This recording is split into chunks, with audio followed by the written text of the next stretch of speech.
How you doing, guys? Today we ask, small semi-flexible solar panels useful or just another gimmick? Let's find out.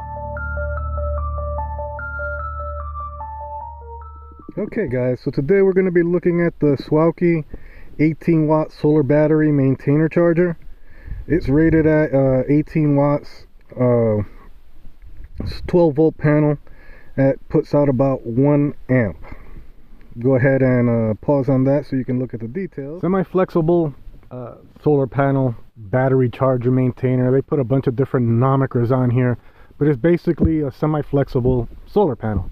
This particular model is the 18 watt Suaoki, as you saw in the intro. And I purchased this very specifically to maintain the battery on my Jeep. I go several days, sometimes weeks at a time without charging the vehicle up, and constantly opening and closing the doors to get at the refrigerator, to get at other stuff that I have stored in the vehicle. And the advanced electronics in modern vehicles will draw and drain the battery. There's been more than one occasion where I've gotten in and turned the key and click, click, click, dead battery. Now, as you can see, Camp Hard Life, which is located in the northwest corner of Arizona, just south of middle of no damn where, makes it a little difficult to get a jump start from somebody in the event that your battery doesn't start.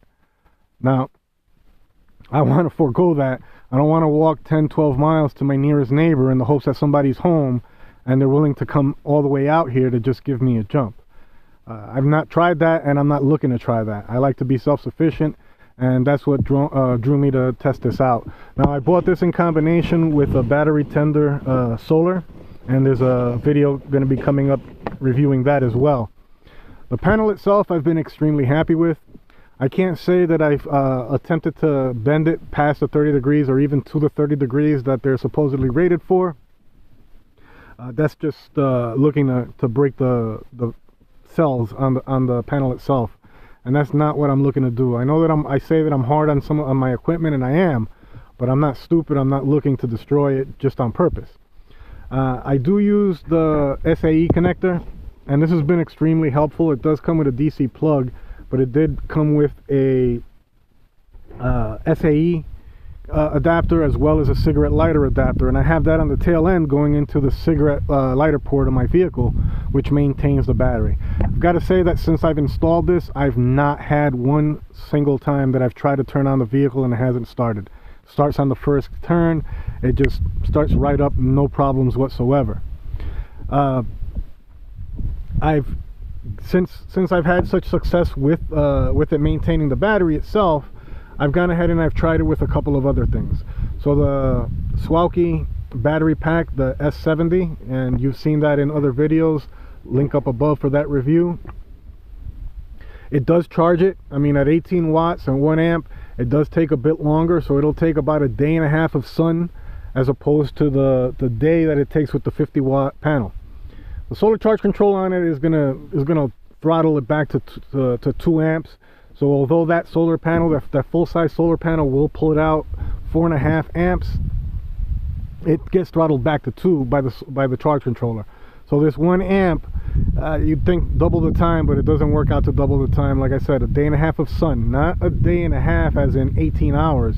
I'm talking about a day and a half of actual sunlight usage here in Arizona. So this panel, I don't have a lot of negatives about it. I went with a semi-flexible panel simply because I knew I'd be mounting it to the windshield, and this will conform to that slight curve on the windshield as well as on the back window.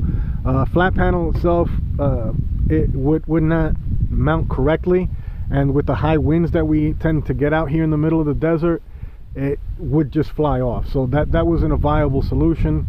So I've been able to charge, not just able to maintain the batteries on my vehicle, but I've also been able to charge, like I said, the S70 power pack. I've been able to charge ham radio batteries, rechargeable AA's, AAA's. As always with all solar panels, I highly recommend that you do use a solar charge controller, and I'm partial to the Genesons. They're a bit on the expensive side, I'm not going to lie to you, but they're performers. There's no other way to put it.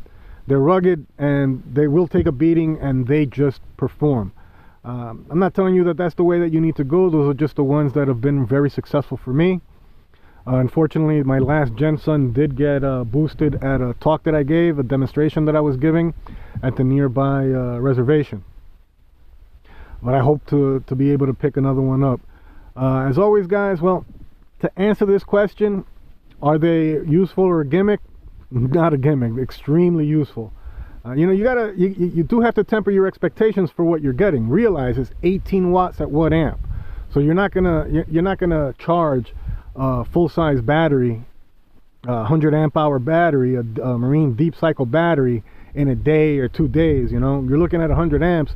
You got to do the math. It's not just gonna charge it from 0 to full topped up at the snap of a finger. It just doesn't work like that. So keep your expectations, you know, reasonable, and you'll be really happy with this type of panel. As always, if you found this video informative, comment, like, and subscribe down below. Let me know what other types of videos you'd like to see, what other types of devices you'd like to see. If you have something you'd like for me to test, or you'd like to contract me out for a talk or a demonstration, shoot me an email at urbandisruptivetech@gmail.com, and I'll be sure to help you guys out. Alright guys, I'll see you on the next video. Have yourselves a good day.